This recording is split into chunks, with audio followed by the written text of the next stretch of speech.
I'd like to call to order the regular meeting of the Solvang City Council, April 22nd, 6:30. Can we get a roll call? Councilmember Clark, Here. Dearness, Johnson, Here. Waite. Here. Mayor Toussaint. Here. Karen, would you mind leading us in the flag? Join me in the Pledge of Allegiance. I pledge allegiance to the flag of the United States of America and to the republic for which it stands, one nation, under God, indivisible, with liberty and justice for all. All right, one of the first things before we move on to regular agenda here is a presentation. We have a proclamation to Sandra Featherson for her years of service to the City of Solvang as Director of Administrative Services. And I'm going to have Robert Clark deliver that since he does a great job. I need a microphone. Thank you. I hate to sit when I do these because they're important.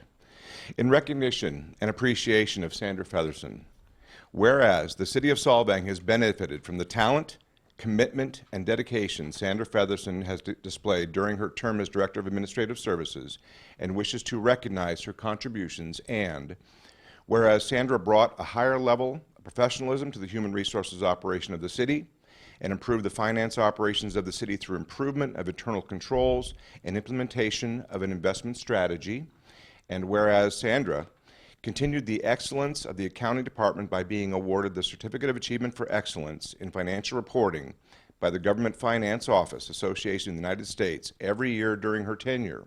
And whereas Sandra was the ultimate team player and fostered teamwork and positive morale amongst her coworkers by coordinating celebration for City Hall staff, birthdays, initiating the Yes Ward program for city staff, and whereas Sandra exhibited an extraordinary level of patience and the never-ending training of those of us who are non-accountants, and whereas Sandra always displayed helpfulness and temperance in assisting with departmental budgets and had a knack for good Excel formulas, and whereas Sandra expanded the employee training program and encouraged and enabled staff to participate in educational opportunities, and whereas Sandra was always keen to have others assist her with the various graphic projects for her budget and CAFR covers, yet always had several slight tweaks to her iconic ideas.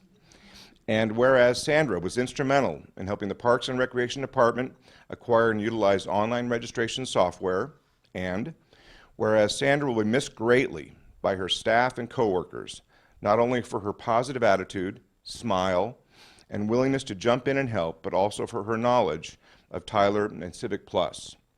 Now, therefore, we, Ryan Toussaint Mayor, Robert Clark Mayor Pro Tem, on behalf of the Solvang City Council and staff, express our thanks and appreciation to Sandra Featherson as she begins a new phase of her life.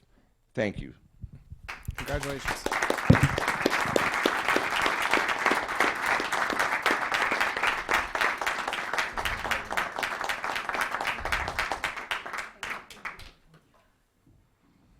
All right, with that, I'm sorry. You say, yep. Sorry, I just wanted to say thank you to everybody. I really enjoyed working for the city and working with the staff, and hopefully I left it in a good place. So thank you very much for the opportunity. Thank you. All right, with that, we'll move on to public communications. Lisa, can I get a title readout? At this time, the public may address the council on items not on the agenda. Speakers are limited to 3 minutes. Our first speaker tonight is Ed Skid, followed by Carolina Bate.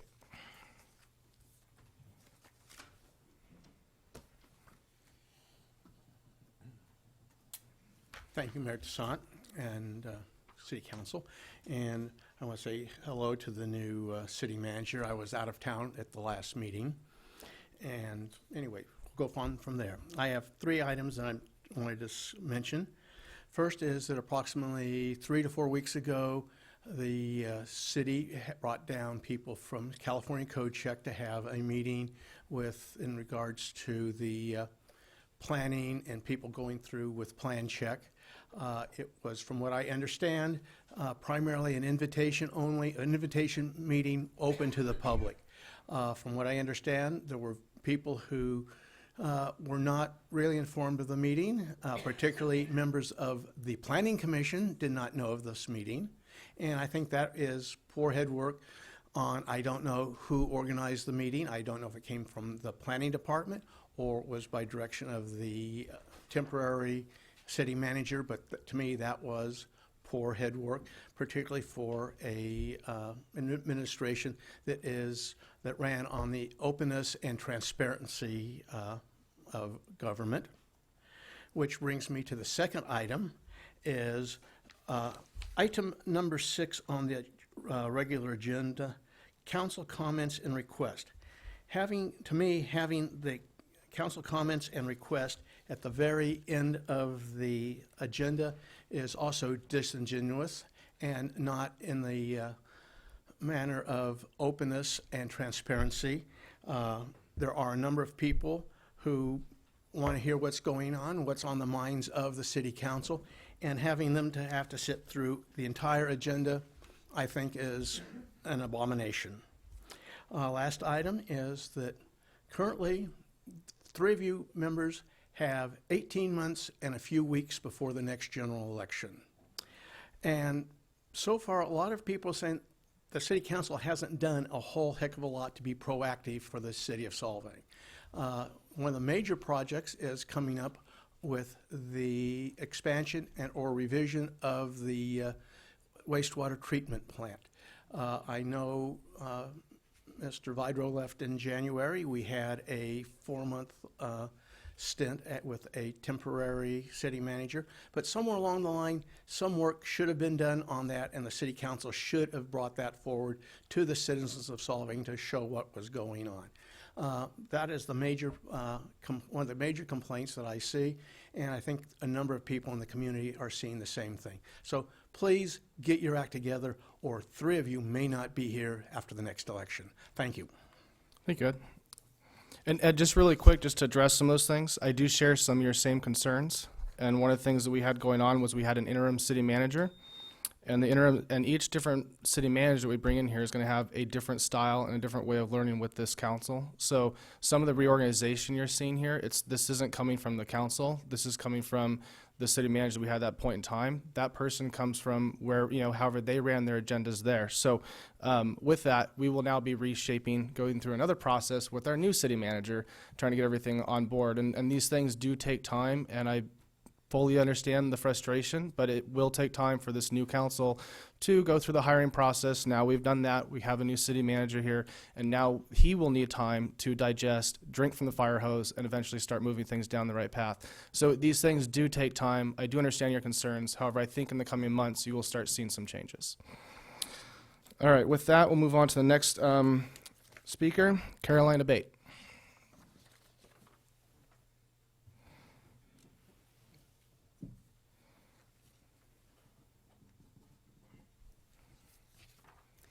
Thank you for allowing me to speak with you and for being willing to consider this perspective.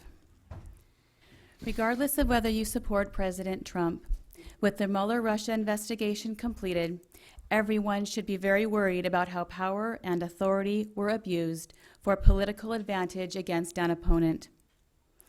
The report by the Attorney General states, in completing his investigation, he employed 19 lawyers who were assisted by a team of approximately 40 FBI agents, intelligence analysts, forensic accountants, and other professional staff. The special counsel issued more than 2,800 requests to appear in court, executed nearly 500 search warrants, obtained more than 230 orders for communication records, made 13 requests to foreign governments for evidence, and interviewed approximately 500 witnesses. This was an extremely large-scale investigation. It was unprecedented. It went on for almost 2 years, with the final cost to be about $30 million. It consumed huge amounts of public attention while distracting the president from other very consequential issues of national importance. It was stressful and frustrating for the entire country. The Attorney General's report states the investigation did not establish that members of the Trump campaign conspired or coordinated with the Russian government.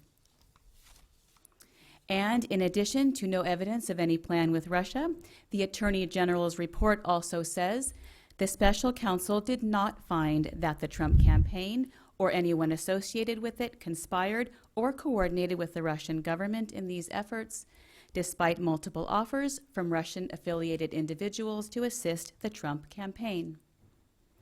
From the beginning, President Trump clearly denied that he had ever plotted with Russia.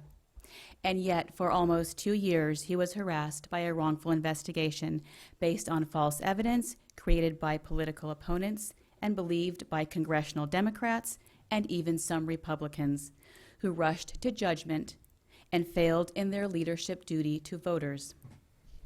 Being a voting citizen is a big responsibility. Anyone who votes has a duty to be certain that the candidates for whom they vote are thoughtful, fair, willing to listen to different opinions, and carefully analyze all parts of every issue. Thank you, and may everyone listening have a good evening. Katie Higgins.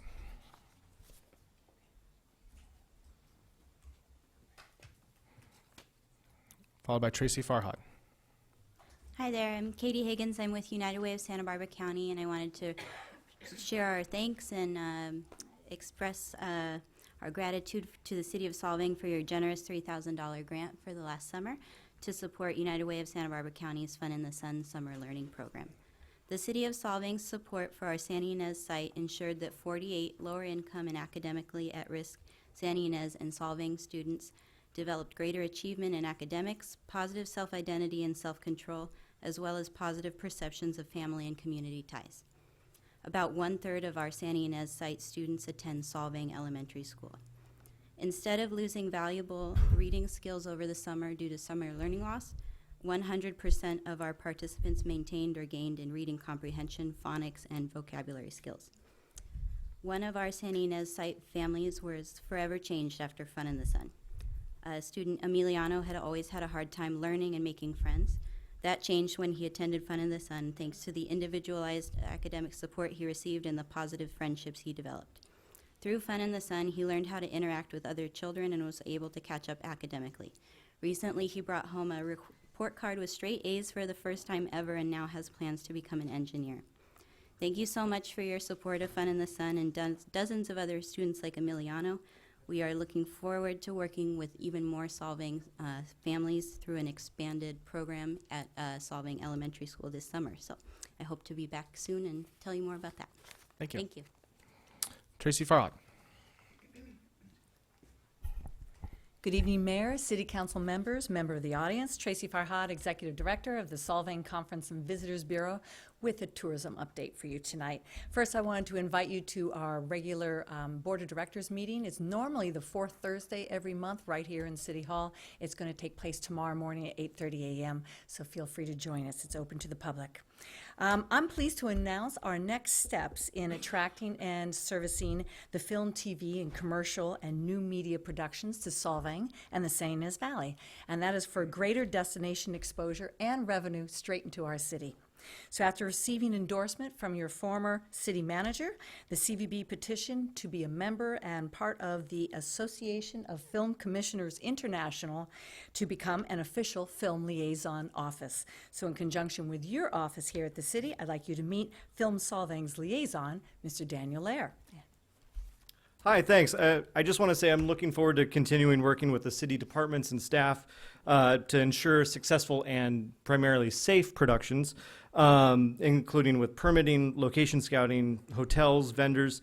I'm going to be creating a digital resource library and proactively working to attract productions to come to Solvang and the Valley. Recently, you may have seen that Vogue had released a shoot that they did here online and with Bella Hadid. We assisted with that, and the shoot is actually going to be featured in the May issue coming out, and that's got a reader circulation of 28.9 million viewers. And it's great because it's going to have a subtitle that says that Solvang is where Danish charm meets sun-filled sweetness. So it's going to be a great exposure for us. It's fascinating to see their structured handbags against a windmill. So definitely check out the May issue. It's online right now, and there are 9 pictures that you can see as well. So Look forward to it. Oh, and he has business cards for you, so when you have productions that come to you, and for anybody in the audience for businesses in town, quite often they will talk to your business first. Feel free to reach out to us, and we'll help you vet the production and make it a smooth transition. Thank you. Thank you. Frank Peters.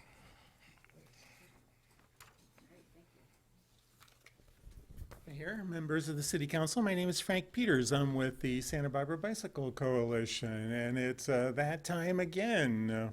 Have a bike ride planned for a week from Wednesday, May 1st, starting right here at City Hall.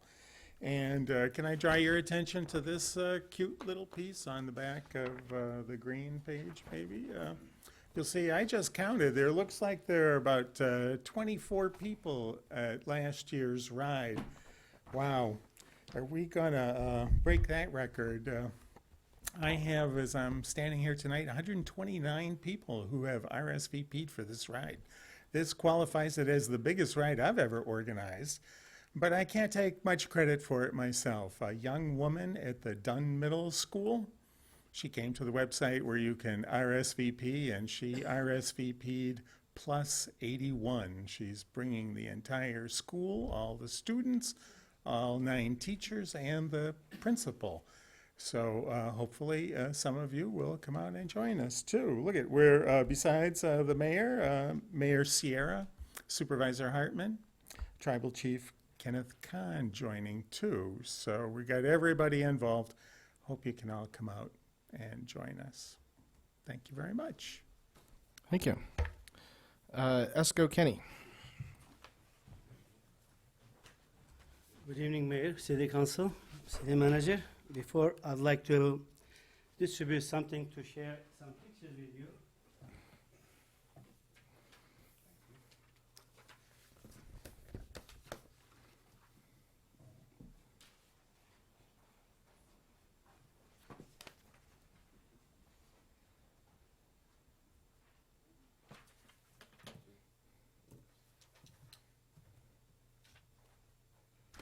As you know, I'm a local business owner.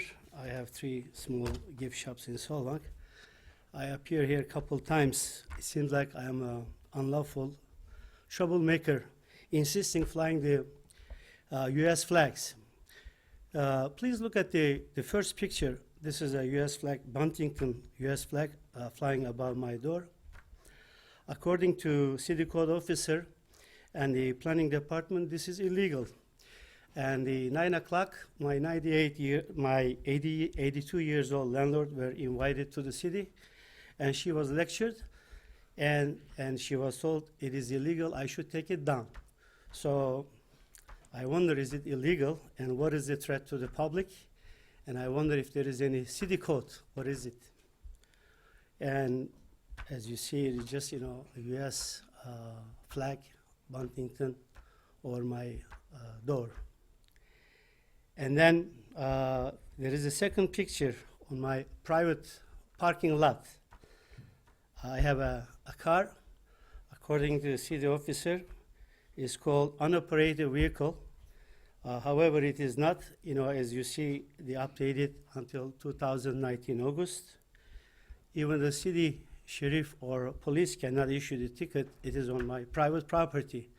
So I wonder why I should remove the car from my own property. So this is, according to the city code officer, it is illegal.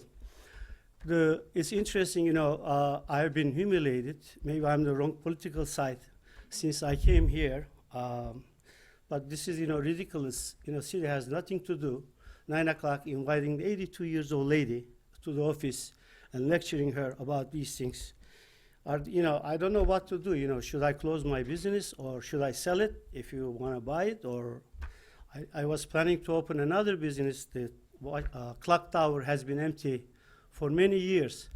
Planning to bring the restaurant, but I'm afraid even to start because I know I will never get a permit because my existing Copenhagen store, it was built up in 1942 before city was incorporated, like many other retail shops. It was converted from home to retail. And even happened to, they found there is chemical hazardous for the public, and my gift shop was shut down because of asbestos issue. And there are many issues. They are asking the plumbing, they are asking electrical. Basically, this was done 1942. So all the records are at this state. If planning department wants to see the plans or whatever, it's available. But it is impossible for us to, these little things really insult us, humiliate us. It makes us feel we are unwanted in this community. And mainly, I don't know, what is the problem insisting flying the U.S. Washington? Thank you very much. I hope you will find the answer my question. I'd like to know if there is a city code not flying the, I know there was issue before, it was restricted, more than 2 flags cannot be flied, but I don't have any flags, just a Buntington. Even this time, this is not allowed. So please let me know what to do. I'd like to know. My lawyer wants to know if there is a city code forbidding flying the, according to them, my landlord was informed that I can fly only during the 4th of July and Presidential Day, not other days. If there is such a law, Okay. I'd like to know. Thank you. Thank you very much. With that, and you know that the kind of some of the signs issues that ESCO is talking about right now, that did come up, I believe, shortly after in 2016. So that was kind of the push for getting the sign ordinance back up on the agenda, getting some of those items cleaned up. But maybe you could follow up with ESCO some of the items and clarify some things. Perfect. All right. With that, we'll move on to item number 2. Lisa, can we get a title readout?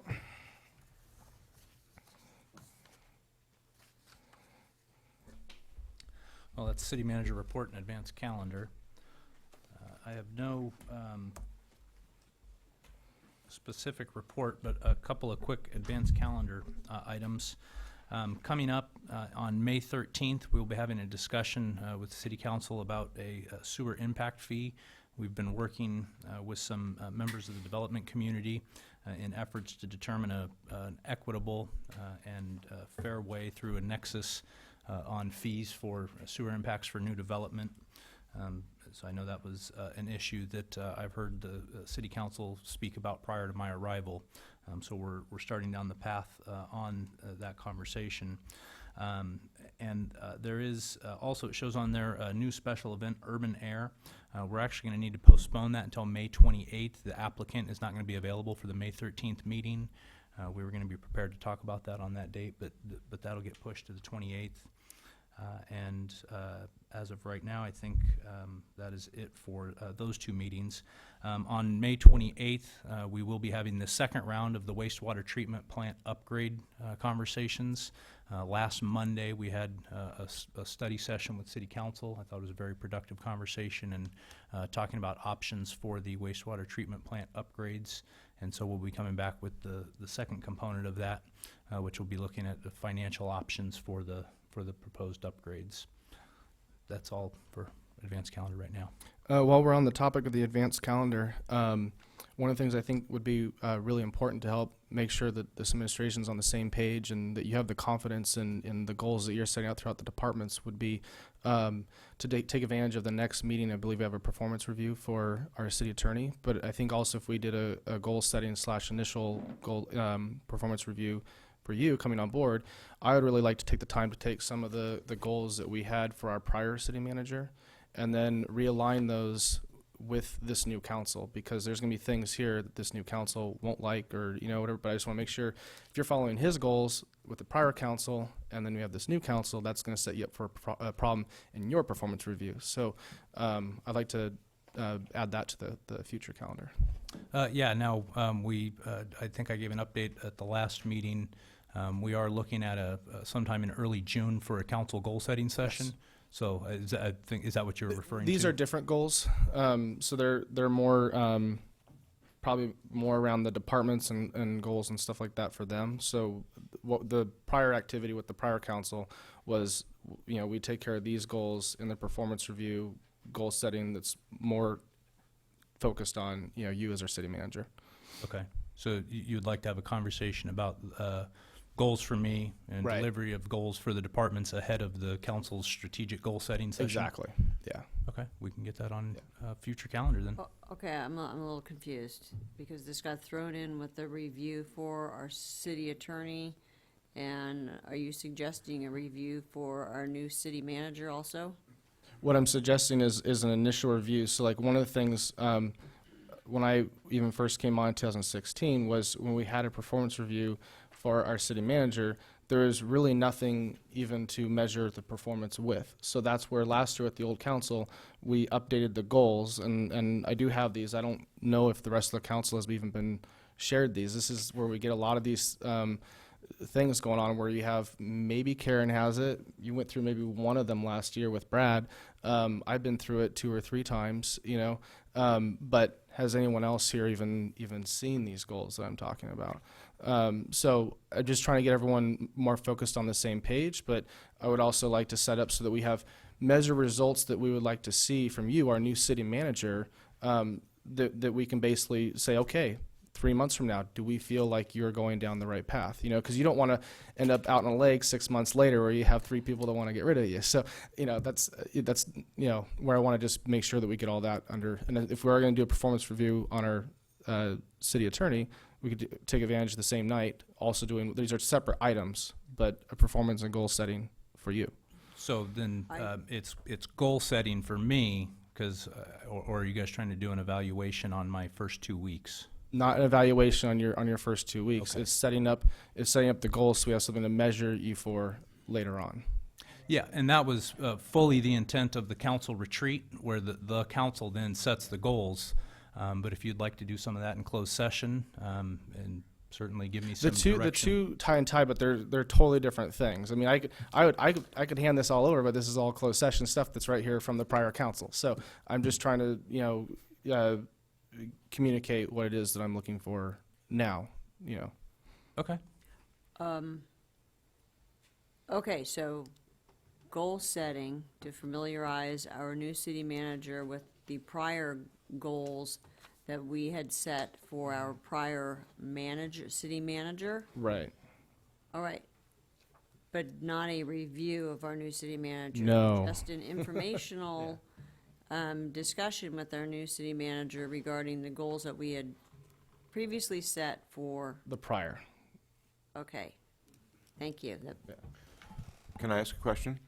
Why would we do this before we have the retreat where we sit down and put this all? Well, the two go and tie in each way, so the two kind of go hand in hand in a way. But these are more departmental goals and things like that. Again, you guys are asking me to go into more detail with something that I don't even think I can share. So again, I'm just trying to get us on the same page, and I'm expressing what I'm trying to do, and I'm relying on you to advise me on how we can go about doing that. I don't know how I can have a performance review on you later if we don't have any goals today. Well, I think in terms of the Brown Act, what you can do is you can schedule it as a performance evaluation of the city manager to set the standards that you will be evaluating his performance by. There we go. And that's something that you could permissibly discuss, because you're basically setting the metrics. Okay, in 3 months, this is where we expect you to be. In 6 months, this is where That's you what I'm expect looking you to be. for. That's So what that can be I'm done as a performance evaluation, even though you're not evaluating the performance to date. Because 2 weeks, that would be a short period to evaluate, but you are setting the standards by which you will be evaluating the city manager, so the expectations will be there. As for the city attorney evaluation, I've already asked Mr. Gasaway to put that on for May 28th. I provided him a format for that evaluation form. I believe he's also obtained a number of those, so in the next couple weeks he will be communicating with you regarding those metrics as well. So I'd welcome that opportunity. Perfect. So that's what I'm looking for, just as we aim to more of a performance, goal setting type organization, which is one of my goals. So can we? So we're going to do it, or do we have the nods to do that this next? Well, you're not going to get my nod to review a city manager that we all went through a major process to hire after 3 months. it's not a review. That's not. And we need It's to not take what he that, just then we said. need to take that language out of there. Well, I and think say goal-setting session. I think what David's saying is you have to say it that way and set up the meeting that way, even though it's not a review. We're just setting those goals so that we can evaluate in the future based on those goals. Or we can wait till September if you want, or whenever, and we can get all that done. But I would rather do it now. I think it's prudent to get it going now. Let me see if I can add some light to this, shed some light to this. I think what I'm hearing is that we want to set some expectations for our city manager. Is that I correct? think we did that already when we interviewed our city manager. Well, not really. It's really measured against the vision that we haven't even discussed yet, which we're supposed to do at our retreat. Is that correct? Retreat also was Right. mainly to So- But again, Given these that- are totally separate things, and a recruitment process is very limited in the ability that we do it. I mean, everything is very. We have standardized questions, standardized, but there is no real discussion over them or what our feelings even are on it, or even what even led us down to hiring you. You know what I mean? All that happens without you necessarily being a part of that whole process, So at the end of the day, you have to communicate what those goals and expectations are for the city manager coming in here, so that you have something to measure his performance to later. That's really all it's about, and I think Dave had the best way of explaining it, and that's all I'm looking for.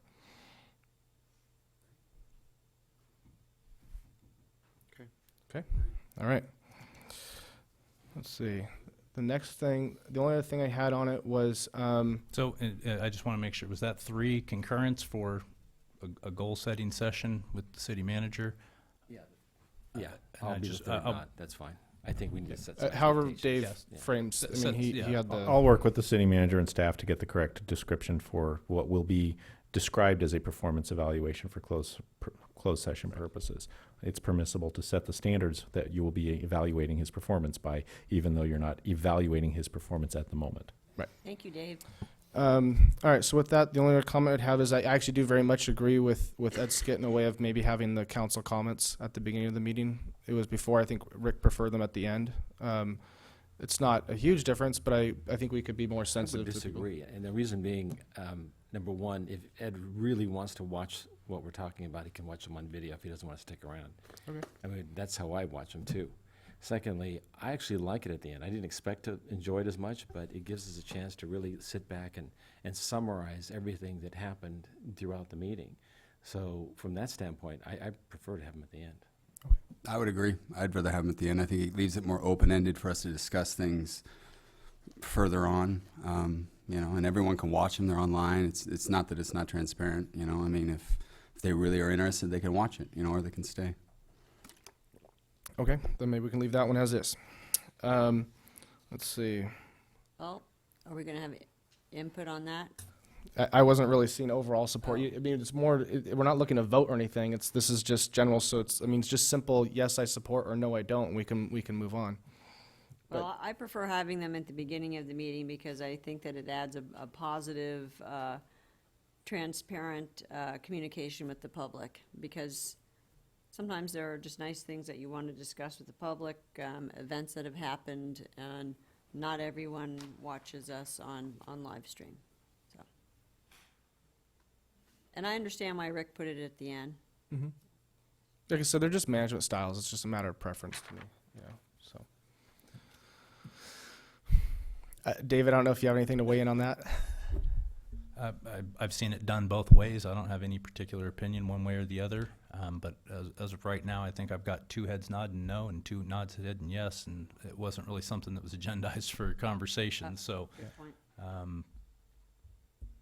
so I guess status quo right now, since there wasn't consensus on making Well, the maybe move. something that we could consider is just maybe some light discussion. I mean, one of the things I've even done is like poking around at how other cities have their agendas organized, and there's definitely some better formats out there that I think might be a little more conducive. I'm all ears on the way we want to formulate our agenda. Okay, so maybe in the future we'll just have a discussion around that. We'll drop this for now. Good. Okay. With that, we'll move on to item number 3. Lisa, can I get a title readout?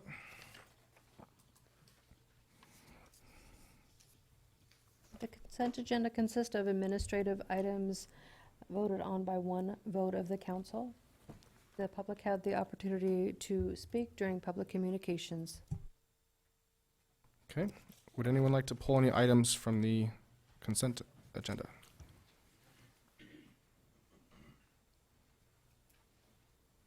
If I can say something, the only thing I would like to pull, not pull, is, but I would like to abstain from the warrants because my employer has a few items for payables, so I would like to just abstain from that, just to have.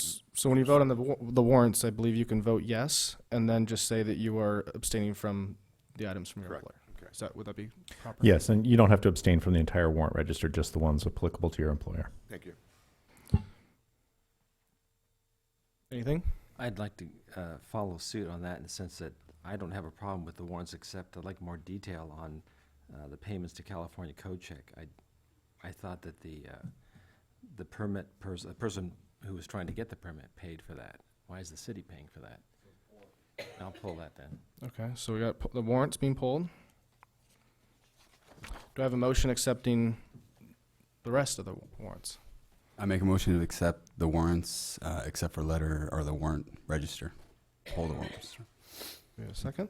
Is it just the warrant register that you're approving or the entire consent? No, we're Int- polling the warrant register for Got it. discussion, and we're approving the. He's approving everything but the warrant register. Do we have a second? I'll second. All right. Can we get a roll call? Councilmember Johnson, Yes. Clark, Yes. Dearness, Yes. Wait. Yes on every item except for G, which is a no, for the record. Okay. Mayor Toussaint. Yes. All right, with that, we'll move on to the warrant register. Chris, you had some questions? Yeah, I'm not sure who to ask this of, but I'd like more clarification on the California Code Check invoices. As I said before, normally when a person comes in and submits their permit, they pay it. And here it appears that the city is paying almost, well, at least $13,000 plus another $6,000, more than $20,000 in Code Check invoices. What's that for? Well, I can speak specifically to the payable, the first two payables for the total of $6,300. That's for our inspection services. Looks like for December and January combined. So we do pay for inspection services for a building inspector. I believe that's what that's for. And the February 1st through February 28th, I would have to pull the specific invoice and have a And the building additional inspector, we review. don't necessarily charge out for that. That is part of our planning. part of our department. services, So yes. that's part of our overhead. Yes. The separate thing that I think Chris is, maybe curious about is maybe what he sees going out of the warrants that's going to be more driven by a particular permit going on. So my understanding would be, for example, if you had $3,000 worth of California Code Check services performed, if it was a straight pass through, then the city's going to pay the bill, but then they're going to charge it out to the customer. So you have the revenue coming in, and then you also have the expense going out. So That was my understanding. you're only looking at expenses here. Right. Yeah. Are there any other questions? Do we have a motion accepting the warrants? Item B. I move to go ahead and accept the warrants. Okay, I'll second that. Councilmember Dearness, Yeah. Mayor Toussaint, Yes. Councilmember Clark, Yes, John- with the exception of the Nielsen Building Materials. correct. Councilmember Wait. Yes.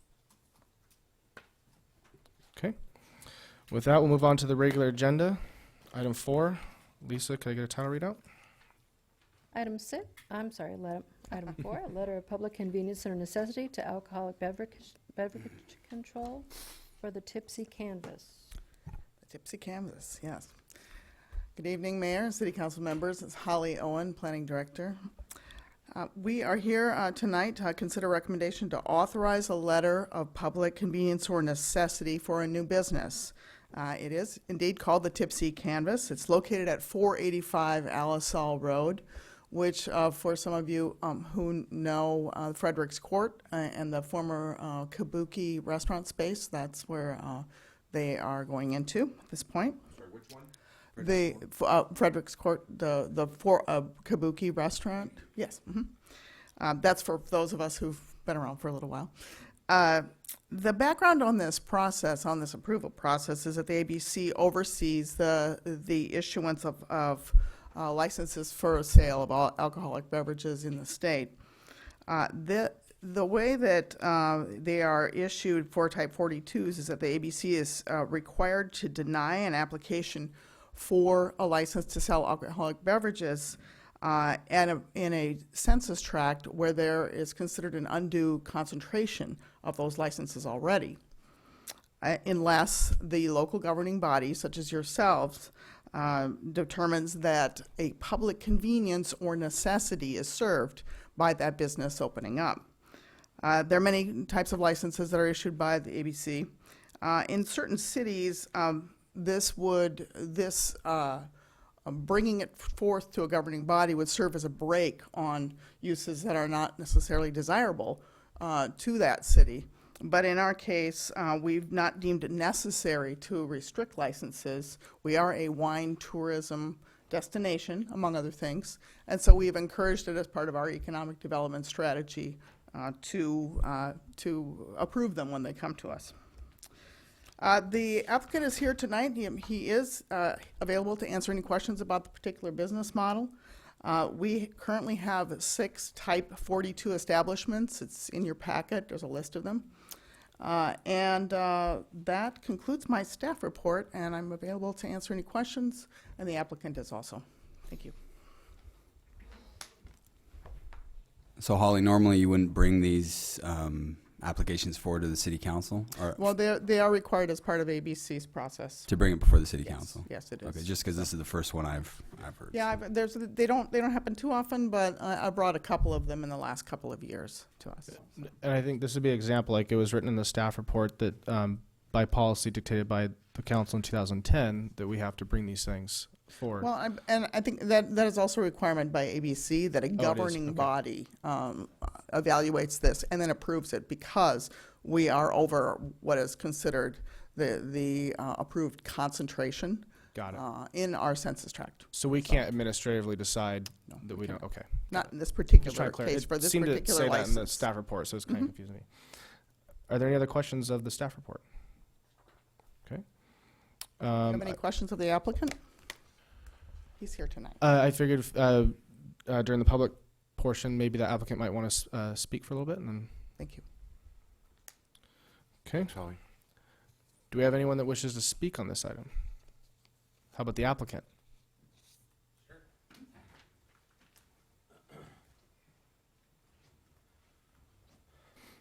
How are you guys tonight? Okay. I think that what we're proposing is going to bring some tourism to your city. We love it here. It's a second home for us, and we want to make it better. We've talked to several people in town, a lot of locals, a lot of people who run their own wineries here, and they say that they can't wait to have us in town. If you have any questions, I'd be happy to answer them. I have a question. Yeah, could you just describe more about like what kind of business you're looking For at? the and audience. Yeah, what's well, the vision? What can you sell us? It's a paint and wine class. So we offer painting classes, beginners. We have a teacher there, and they serve wine and beer with the class, so they can enjoy that. We're also going to have a small sitting area, so people who want to bring their husbands, but the husbands don't want to participate, or the wives don't want to participate, they can sit and have a beer or a glass of wine and just relax. It's going to be a very calm, relaxing place. So it's instruction in painting, or just to have a glass of wine and go nuts on a canvas? It's going to be instructional. We'll have like a set painting. Painting will do for that session, and they'll teach you step by step how to do it. It'll be watercolor, really simple, fun. And where else do you have these locations? You have them all over. Personally, I don't have one yet, but they are all over Santa Barbara, Los Angeles County, even further south into San Diego County. I'll say I actually did do one last year, and it was quite interesting because I was with some other friends, and someone else wanted to go do that, and it was the last thing I ever thought I would be doing. But I went and did that. It was actually a lot of fun, and That's exactly where I got my idea. I even managed to draw the picture, which I didn't think was possible. But you start out like Edward Hopper and wind up like a Picasso. Yeah. Sounds like the wine helped. It does in some cases, actually. So with that, is there anything else you would like to, was any it other from- questions of the applicant? Okay. With that, we will take this back for discussion and action. Daniel, would you like to start? I have no idea why we wouldn't approve it. I don't know if there's any reasons that we wouldn't approve it. If you guys have any reasons, please explain them to me. Okay. Robert? I think it sounds like fun, and Solvang likes new business, and I think it'd be neat. Karen? I approve of the new business. Chris? I wish them well in their new endeavor. I also think it'd be a good asset, so I'll move that we approve this. I'll second it. It's been seconded. Can we get a roll call? Mayor Toussaint?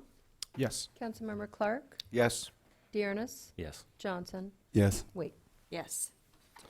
All right, with that, we'll move on to item number 5. Oh, congratulations. Welcome. Can we get a title readout? Item 5, Councilmember AB 1234 and committee reports. Okay. Does anyone have any committee reports? Yes, I do. All right. I went to the Santa Barbara County Association of Governments meeting, and we had a workshop that fully explained exactly what the Santa Barbara County Association of Governments does. I have a full PowerPoint printout of it that I will disseminate. It is for public viewing, and I will get that to Lisa so that you can all take a look at it. And I don't know, perhaps we can put it up on the Solvang City site so people can see exactly what the Santa Barbara County Association of Governments does and how they get involved with each city, and it's not just specifically regional. Okay. Are there any other reports? Only one I have is for the library committee, and that I've been communicating back and forth about the Board of Supervisors funding down in Santa Barbara, and going over right now with the dollars of Santa Barbara versus Goleta, and incorporating with Solvang, and just working on that with Carrie and some other people. So we're in the process of that right now, and finding out the best route for Solvang as far as the library goes. That's all I have. Okay. I have no reports. Chris, do you have any? I'll let Daniel start since I left my notes in the car. This is on the Economic Development Committee, Committee, I presume. The travel committee, we're actually meeting, I believe it's tomorrow, we're going to meet with them, so we'll have something at the next meeting. The Economic Development Committee met with numerous individuals around Solvang, developers, business owners, just to get a better idea of what the vision is for Solvang. And some of the things that I wanted to talk about, one of which was when someone is, I guess not retiring, possibly retiring or not working at the city anymore, possibly looking to have a policy that requires that the city look at outsourcing initially and bringing that back to the council. And Dan, just so, that might be, I guess. Another agenda item? I need you to frame that around economic development, but that might be more of a council comments thing, unless you're going to frame this with economic development. Well, it directly related to discussing economic development in Solvang. Oh, okay. All right. But that's one thing. Are you going to bring up the conversation with the city manager in Buellton? Is that what you're referring to? That was part of it, yeah. That was part of that discussion. Purpose of that. Yeah. We also spoke with Bent Olson, and we met with him and discussed the development of Solvang and what his vision was for Solvang and what he'd like to see. And it was a great meeting with him about the architecture of Solvang and keeping the Danish style, which obviously is what we want. But some of the other visions that he had was very eye-opening. We also met with Rennie, who is the owner of the Copenhagen House, and he has an amazing vision of what he sees for Solvang as well. So there's numerous ideas that we would like to expound on and discuss, and I think we can do that in the meeting that we have set up with David Gasway. So, all right. Are there any other committee reports? Okay. With that, we'll move on to council comments and requests. Can I go back to that topic then? Yes. Okay. So I'd like to put an action item on the agenda to have that as a policy here in the city of Solvang, that before we go through the process of hiring, I think in full transparency, that we bring it back to the council and discuss it and look at the possibility of having either outsourcing or really discussing if we need to fill that position. And the reason I'm discussing this is due to the finances and after looking at some of the budgeting, my concern for the future of Solvang. So that is just something I'd like to have on there to make sure that we're looking at all our options. Okay. Danielle, are you suggesting that the council is involved in the hiring of city staff and department heads, or are you just suggesting that our city manager has the discretion as to whether he would like to outsource or not? I'm just saying that I think we should look at it before actually someone is hired. We should have it should be brought before the council to discuss at least. So I'm I not saying think we're what involved in the hiring. No. So so I think what I'm hearing is you're not saying involved in the hiring. What I think I'm hearing is through some form of attrition, someone leaves before that job is just blanketly refilled again. Correct. That the council revisit the overall structure of the organization, or if they had any desire around outsourcing it. Correct. My big concern is the future of Solvang and the liabilities that are associated with that. So I just think out of fiscal responsibility, we should take a look at it, and it should be something that's considered. I can't. So again, this is entering the form of more of a debate. So we have to keep it more. If you bring something up you want to put on the agenda, then it's going to be more about the nods. If there's consensus here from the majority to put on the agenda, then we'll add it to the advanced calendar. For debate later. But we cannot Perfect. be engaging in a debate here right now because that is not on the agenda. Right, put it on I the just want to agenda. set that clear. As you guys bring things up, you want to put things on the agenda. We cannot engage in debates right here during council comments. We need to just simply state your case, bring it up. If you can score 2 other people to put on the future agenda, then we will add it to the advanced calendar. I think that definitely needs to be on the agenda for everyone to discuss. Okay. So Perfect. and I'm fine with it. So that's 3 right there. You got my vote. Okay. 4. Robert, does that have your nod? Yes. Okay, that's 5-0. Okay. Did you have any other comments, Daniel? Yeah. Actually, in our finance committee meeting we had today, Ryan actually presented some amazing modules that had some forecasting and budgeting that I think would be very helpful for the city of Solvang and the city council to see. And I would love for them to be updated through April of this year, and then a little presentation at the next meeting, like a 10-minute presentation on where we're at and where we're headed, and possibly being able to manipulate those numbers and show the public. So I think that'd be. Does that include forecasting? It includes forecasting, yes. Perfect. And just to double check, you're requesting for that to be at the next meeting. Part of what we discussed today as a kind of financial matters was that at the finance committee meeting coming up, I believe we're looking for a date that works for next week. We would be providing you with preliminary projections. We'd be providing you with some estimates of forward revenue and expenditure and forecasting based on historical trends and doing some of that exact stuff. And I know the mayor certainly has spent a lot of time over the last looks like it was about a year ago where you were doing quite a bit of work putting together some models that he was going to send to us to utilize because accurate systems. And so I just want to double check again, advanced calendaring here. So next week was going to be Finance Committee, and then June 10th is the budget session, which is the budget hearing where all of the council would be hearing all about the budget forecasts, all of that stuff. So am I hearing that you want to instead do that at the next meeting of May 13th instead of June 10th when we would be more prepared to have that presentation and conversation? So let me just look at the advanced calendar here. Right now, I thought we had around the wastewater treatment plant on the advanced calendar. I thought we had items on there for some of the financing options, but maybe I'm thinking a meeting ahead. For May 28th, we have a conversation specifically with the wastewater treatment plant and different financing options for that project that was discussed last Monday. I was confusing it with the sewer impact fee. Yeah, sewer That's on the impact fee, and 13th. that's Okay. just for basically a development impact fee for new projects. And then June 10th would be the preliminary budget workshop. So that was the time we were shooting for based on feedback we received from the Finance Committee next week. Okay.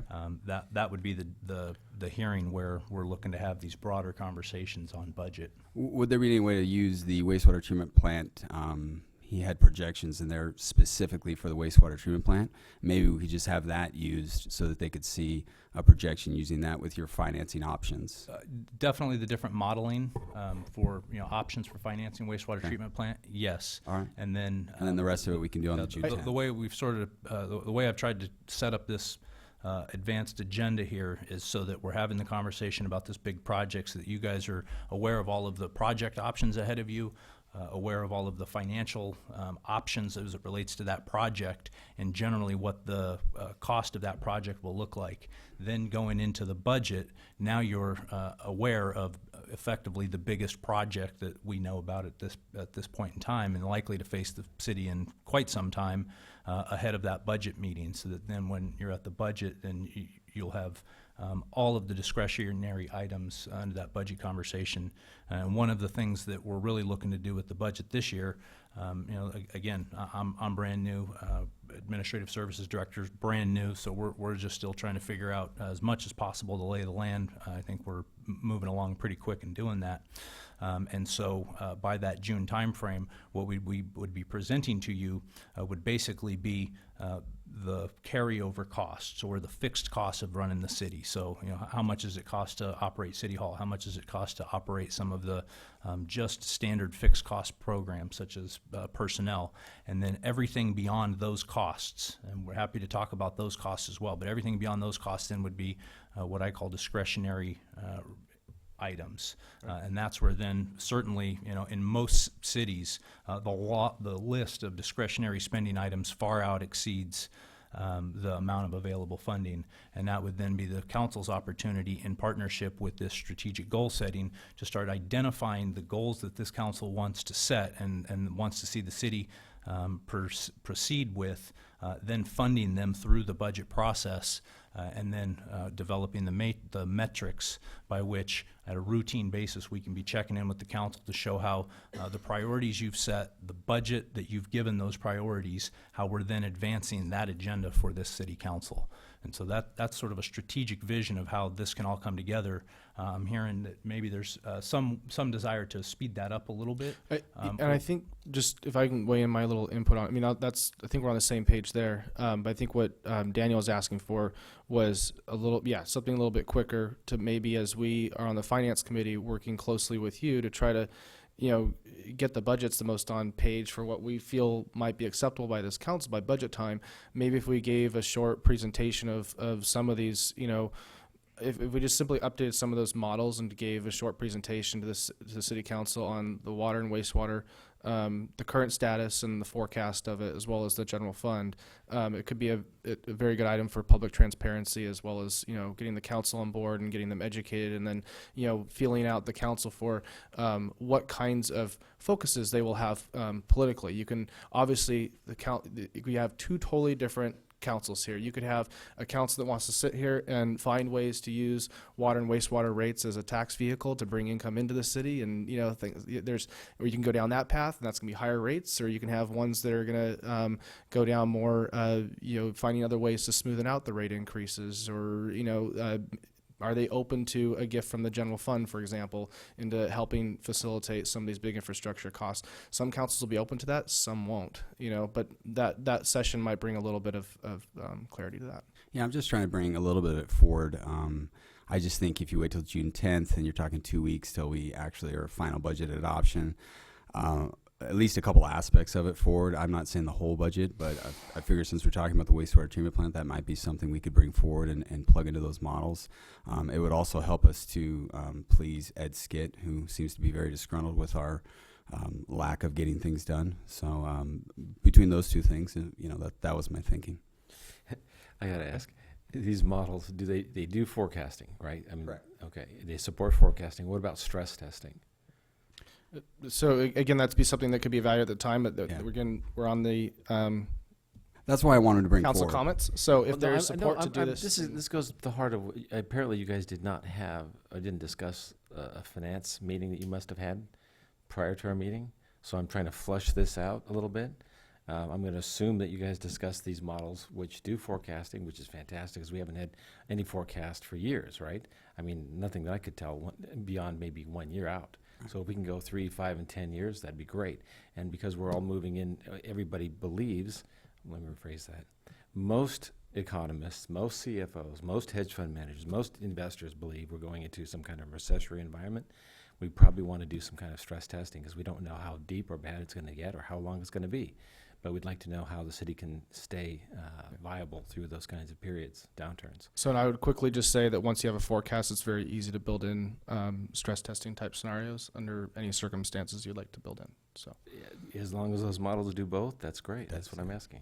That's why I want to bring it forward to kind of show the council and the public. That's what I was thinking. I think Yeah. it was a And good then what idea. about We plan in our forecasting to show a best case, worst case, and expected outcomes based on different assumptions for forward projecting expected revenue growth or expected expense growth. So do we have the nods to move forward for a small presentation on the next agenda? I think that's what you're looking for. On the next, or on May 28th, when we do the wastewater treatment plant financing, what I think I heard from Councilmember Johnson was to have some understanding of the overall budget outlook at that point in time, so that as you're listening to the wastewater treatment plant, you have some way to relate it to the overall financial outlook of the city. Thank you. Yes, that's what I'm looking for. And you want that on for the 28th or the 13th?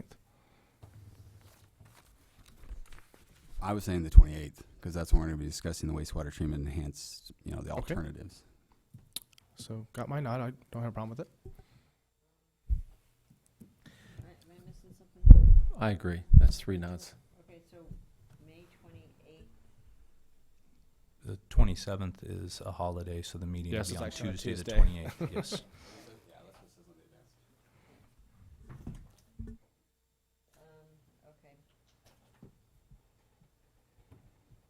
So again, it's got my nod. Daniel, it's got your nod. Chris, does it have your nod? Karen, does it have your nod? Yes, I can see you all really want to discuss it, so let's discuss it. Okay. Robert? Nod. Okay. Robert, do you have any council comments? My only comments are I am extremely, or I'm looking forward to very much, this council retreat. Oh, your microphone, Robert. The council retreat we have planned and getting us on the same page and some education, et cetera. I think it's imperative that we get this done as soon as possible. I want to say to David, thank you. You've been here 2 weeks. You've been here without your family. I appreciate the grasp that you've taken to understand everything and the way you've reached out to the community, et cetera. And I couldn't be more pleased with having you on board. That's all I have. Karen? Hey, I have something very light and cheery for the public, and I just want to remind you all Did you paint that while drinking? The Rancheros do their ride on May 4th. It's absolutely spectacular. They raise millions of dollars for breast cancer. So they will be coming up Alisol. It's very spectacular to see. If you have not seen it, you definitely have to watch it. Line up along the street. So good viewing points. Oh, and then they gather at the mission, and they have the blessing of the horses, and then they ride off to the various camps. But it's really impressive to see them come up Alisol down from the river. So it's a must see. What are the approximate timeframes on that? 3 o'clock. Where do they start from, and where's the whole ride? Well, they believe they start down off of. Are they at the start way out at the Janeway Ranch, or the various ranches off past Live Oak in that area, and then they come up the back. They come up the backside, and they come up over the bridge, over the Alisol Bridge, and ride up, and then they ride into the mission, have the blessing of the horses, and then they ride off to their respective camps again. Chris? I'd like to address something we started to earlier, and that is maybe reorganizing the agenda so that at least one section of the agenda focuses on the council's vision and policies. I think at this point we've gone through almost 5 months of agendas, and I don't recall really talking about anything that we wanted to talk about. I'm not sure if it's because we haven't had our retreat, but nevertheless, I think that once the vision has been set, I'd like to see a section. It could be one item, it could be 2 or 3 items, but every time we meet, we're addressing one of those items in an actionable way. Does that make sense? Yep. I guess that, so if you could fit that into the new agenda organization. And again, I still like having the council comments at the end. Just as a clarifying question, would it help if after the council has the retreat and you identify your goals, if future actions then on the staff report identifies what goal that action is serving? Yes. So that it's abundantly clear as actions are coming to Yes. council, you know, okay, this is serving that specific goal. Right, of here's the city council. vision, and here's the action that's supporting that vision, that plan, the execution, implementation of that plan relative to that vision. I think that would help the residents understand that this is something that we were working for, that the city staff is working for, and we've accomplished that as we go. Or at least we're in process. It seems to me maybe kind of what you're looking for is if the agenda packet was sectioned a little bit, you have a lot of things that come up on the agenda that's just driven by staff. Any one little thing that happens and it has to go by the city council table, that gets, you know, thrown onto the calendar for discussion action. But then you also have things on the calendar that's going to be driven by the city council, such as us here right now saying we would like something on the advanced calendar. So maybe what you're looking for is seeing that we have more things driven by the council, maybe on the first half or second half of the agenda, Probably and then the second the half. second half then being operational or vice Right, versa. so the first half would be focusing on city operations and things that you need to have approval on from the city council, and the second half would be more along the lines of what we're looking to do. So generally, I view that as the consent calendar and then regular business, or then public hearings or things that would require, you know, specific advance noticing. So does that work in a general sense? And then that's where we Like even an example tonight would be like, I mean, I'd have to go through all the agenda packets to even come up with it, but what I can just come off my head with what I think Chris is asking for right now would just be item number 4 tonight. You know, it's not, we didn't drive that. It's just put there because, you know, it's required. It's required, yeah. Yeah. But there's going to be certain things that's going to be more on the regular agenda that, you know, maybe is put on there by staff for whatever reason that it needs to go on there to be discussed. For example, we have a state mandate coming, you know, that came down, about a year and a half ago now, regarding the accessory dwelling units. And then that drives something that we have to now react to.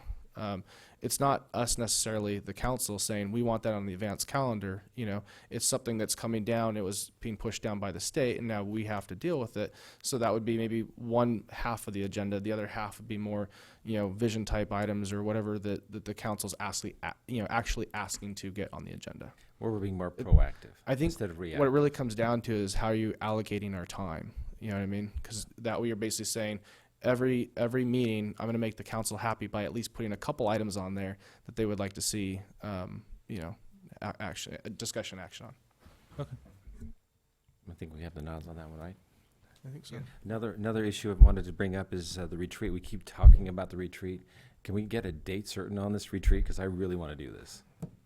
I think the council would agree we need to have this vision. Yes, we've been working on that. I'm sensing an uneasy council that wants to get moving, and the retreat I've been feels like sensing that since about December. So, yeah, we've been looking sometime in early June, and we've not yet had the discussion. I mean, we've been having preliminary discussions, but Lisa and I have not yet looked at exact dates and then confirmed with each of you availability. So sometime in early June is what we're shooting for right now. I don't have the exact dates because we just haven't coordinated with each of your individual schedules just yet. Or the facilitator. Or a facilitator. And that would be more like No. a workshop setting. Yeah, it'd be, as of right now, at least what I'm looking at would be a day and a half, so that there's ample time. And so that'd be, you know, one full day and a half of the council coming together and walking through a facilitated process, so that we ensure that we capture everything that the council's been talking about. You guys can set that vision, prioritize some of the goals and desired outcomes, and then after that retreat, what we would do is we would come back to you within some reasonable period of time to have basically an action plan that shows how we're going to start working to address those items. And so long as the council then through the budget process is funding those out of your discretionary funding, then we'll start progressing those projects in timeframes necessary in order to deliver good work product based on the council's goals. So one of the things is just the amount of time. I mean, you just have to imagine that we've gone through a lot. Interim city manager, trying to hire, now we're all of a sudden, talking June to even do some of these goals sessions, and I think part of the frustration I'm hearing tonight is council wanting to go one way, but not really having the best avenue to proceed getting those goals. So if you're talking about hiring a professional facilitator for this type of light visioning or goal setting process, would it behoove us at all to just throw it on the agenda and have kind of like a light session where people can air out these different goals and start framing some of them, so that when we now start paying out money and bringing in a professional facilitator for this, that we take best advantage of his time and the money that we're spending on that process? Does that? Well, typically the facilitators, the way most all of them, at least in my experience working with 5 or 6 professional facilitators now, is that what they're going to do is they're going to interview each individual council member ahead of setting the agenda. And what those conversations will be is that's going to be the council members individually, your opportunity to say, these are the however many items that are most specifically important to me. And then the facilitator is going to take those items and try to craft that conversation so that we're hitting on all of those items. And what I've found in my experience is that typically there's a lot of overlap amongst what council members want. And so it makes and helps to facilitate that conversation. And really then the conversation is more about, what is the definition? What are the outcomes that are sought through that process?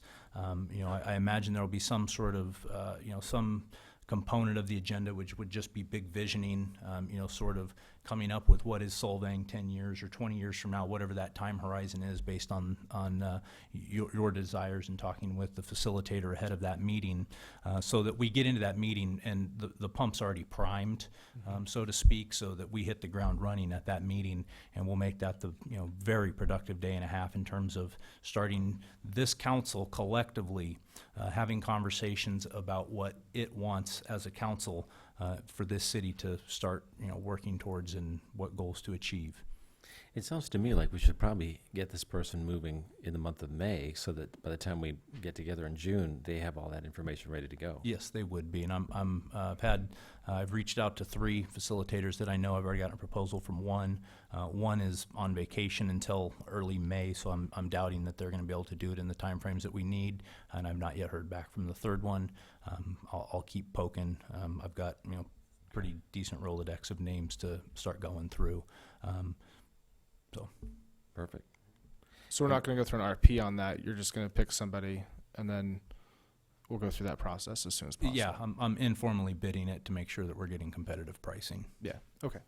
Wait, I'm not done. Sorry, I've got a list because I haven't had this visioning opportunity. Are we going to be talking about creating a list of workshops to go through? Because a lot of these topics are so intense or intensive. For example, we spent I don't know how many hours talking about wastewater, and it was very productive. But unfortunately, we could do the same for water and other major issues. So I'd like to know, do we have the nods for perhaps, I don't know when we do it or how we do it, but setting a list of potential workshops and getting everybody to sign off on that, and then just figure out how to put them. I would highly recommend that you have a retreat first where you collectively identify exactly what your goals are. There is only so much capacity that we have inside this organization to accomplish additional special projects. And so without knowing the scale or the scope of the projects or the goals then that this council is going to set collectively, it's really tough to just say, yeah, we'll have workshops. Well, for example, I sit on the water committee, and it's a very big issue. And if we're talking about potentially working with other water departments across the valley, if maybe forming a single water authority, it would behoove everybody on the council to hear at the same time the pros and cons of such an issue, right? And that really can't be done in a regular agenda meeting. What, in our council member reports, you could talk about the water committee. It would take a lot longer than. That's what it's for. Yeah, I think having the special meeting like we had with the wastewater treatment plant, something like that with some of these topics would be amazing. And then we can bring in some experts who, above and beyond what's inside our city staff, they could add a lot of light too. Yeah, absolutely. Once the council starts to set your goals and you fund them through the budget process, that's when we'll start to put together work plans. And I'm a big fan of the workshop style where we're coming in. It's focused on one topic so that you can really get into the meat of a topic. Likely we're going to have experts on board.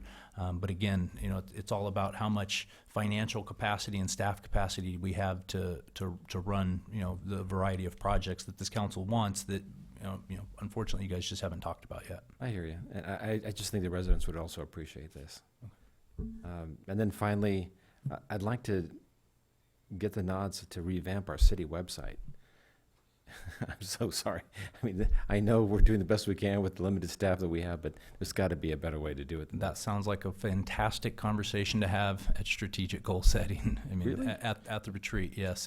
Well, I think one of the important, items of that retreat too would be to talk about, we can really come down to some of the branding and services that we offer, through the city and bringing in a branding consultant that can help kind of create that consistency throughout the organization. That would be a new website online. I mean, yeah, their website right now, it's dated, to say the least. And there's a lot more functionality that could be built into it.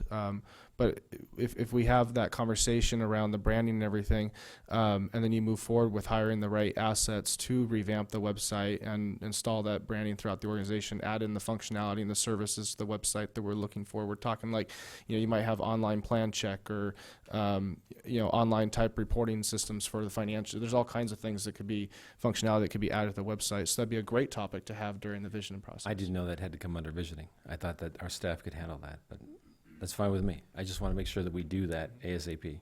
I've been a part of a couple of website redos. It's a substantial undertaking. It's okay. It's more than one would think, simply because of the content management systems you're using and transitioning all of the text that's there, figuring out where you're missing text. It is quite an undertaking. Just so we've discussed that at the retreat. Yeah. Yes. And then finally, I'm sorry, I have to beat this one up because I love this topic and we never talk enough about this. Smart cities. I would love to, I guess this is part of the visioning thing, isn't it? Mm-hmm. Well, the reason why I bring this up is because it addresses some of the lighting issues that apparently were brought up in an update from our city manager. And I'm not sure how it came from that direction. I don't know if you want to talk about it here or offline. There was a particular member from the BAR who went to the planning department and was trying to do something with the lights in the city. I wouldn't categorize the meeting as trying to do something with the lights. It was questions about what is and is not applicable per the definitions in our code. And so we mostly had a conversation about that. We have a dark sky ordinance. And so it was, I think more than anything, he was raising that some more modern lighting styles, particularly the dangling, string lights that have become very popular. The most common type, which is, I think it's a Fight brand or however it's pronounced, doesn't have any shielding over the top of it, which under our dark sky ordinance, which is, city code says, it's got to have shielding so that it has, no light protrusion above Focuses the horizontal. the light down versus Exactly. And so it was more a conversation about what is and isn't allowable under that code section. And what we agreed to do, the staff, was simply provide, basically create a booklet that provides a better list of examples of eligible lighting so that any applicant coming in looking to do some work on a patio or something and has questions about the type of lighting that's allowed under that could have visual examples of what is or is not allowed per our code. So this is more for residential. And It's commercial. commercial. It's commercial as well. Have you seen an actual presentation by the? Microphone, Karen. Have you seen an actual presentation by our night sky ordinance? The night sky ordinance promoters? Yeah. No, I haven't seen them. You really should. It would really be beneficial And because who- then you would who- understand. Who are they? Who should I talk to? We watch. Yeah, We Watch? we have a representative right here. You're the promoters. Okay. So one of the things that Smart Cities does is it essentially focuses on LED lighting to get the maximum light, but at the same time keeps within the dark sky philosophy. Or possibly solar, obviously, right? And it can also include solar too. So that's what I was going with this. So I think with that, maybe what you could do is you could set up a meeting with WeWatch and talk to them about some of these ideas that you have, because that runs right along, part of what their agenda is, which is keeping the light out of the sky. So Yeah, but I think I'm really. actually thinking bigger beyond that. Well, I'm not just saying that, but I think maybe if you were included on the meeting that they had, then a lot of this wouldn't be discussed right now. Be happy to You join. may even be invited.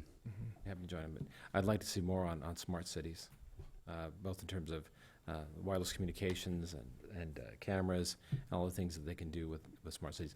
For example, WeHo has embarked on a test, for lack of a better word, with at least one company, and they I'll let them come. I mean, I would love to see them come up and make a presentation on what the results were from that test. But they were very happy with the results of that.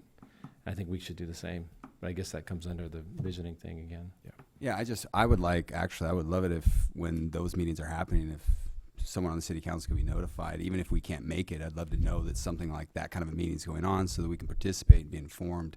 I would imagine WeWatch would want us there as well, to have a city council member there. So I would just say in the future, if something like that's happening, if you could notify us, and if we can make it, that'd be great. So I think what I'm hearing is maybe some more inclusiveness around some of the meetings. Like, for example, earlier, even a member of the public, Ed earlier mentioned that we had there was a meeting going on with different builders, et cetera, around issues pertaining to the planning department. But it seemed to be a very short list, invite-only, semi-public meeting. I'll just state that it was pushed that the council members not be there, just to answer Ed's question. But I believe that having council members there would be a good thing to happen. However, if that same meeting needs to happen again in a better format, then I'm open to that. But I think that's what these things are kind of dovetailing on, is just feeling like something's going down a different path, and then the council doesn't really even know what's going on there, for like with the meetings around the sign ordinance. Is that what you're trying to explain? I want to clarify. So you would like to be involved. I'm happy to invite you, but you'd like to be involved in meetings where we're simply clarifying what our code says to constituents?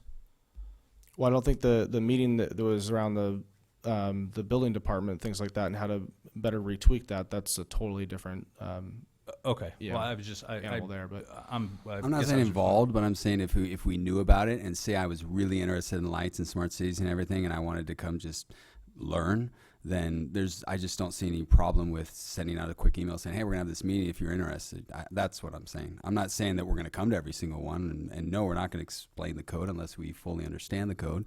But as far as knowing, I don't see any harm in that, if someone's available, obviously. Okay. We'll give it our best efforts to include Sure. you on more meetings. I think that's the right way to approach it, and I think it goes to the heart of what Ed Skate was saying. The idea that meetings were happening and no one was invited. I don't know what he was talking about, but if that's the case, that can't happen again. Okay. My comments. First of all, I went to the awards banquet, the chamber. Great event, very classy. Love the dangling flowers on all the different tables and everything. And I was very happy that we had 4 members of the council out of 5 there. So I think that was pretty good representation from the city. We had a new city manager there. Let's see, aside from that, I think I also heard that we had a recent kind of sudden resignation from the BAR because someone had to move. Do we need to put it? It's actually from the Planning Commission. Oh, Planning Commission. I'm sorry. I just saw the email right before the meeting. That's what I was just letting you know. So we'll put the process on. The next agenda? I'm not familiar exactly with our standard process, but we'll follow the standard procedures in order to bring something back to the council to fill that seat. I think that since it's so early on, we have all the applications from the people that were prior interested, we could probably just retouch base with them Okay. and maybe get something on the calendar for the next one and take care of that. Yeah, yeah. We'll get rid of that. I don't know, because there were some people that unfortunately missed the deadline by like a day. And I heard that they really had strong interest in applying. So when you do that light reopening, you just retouch base with everyone. You still open it back up, but then you're going to touch base with everyone else that already applied and just let them know that this position they're already interested in is open again. Are you still interested? Does that work for the next meeting?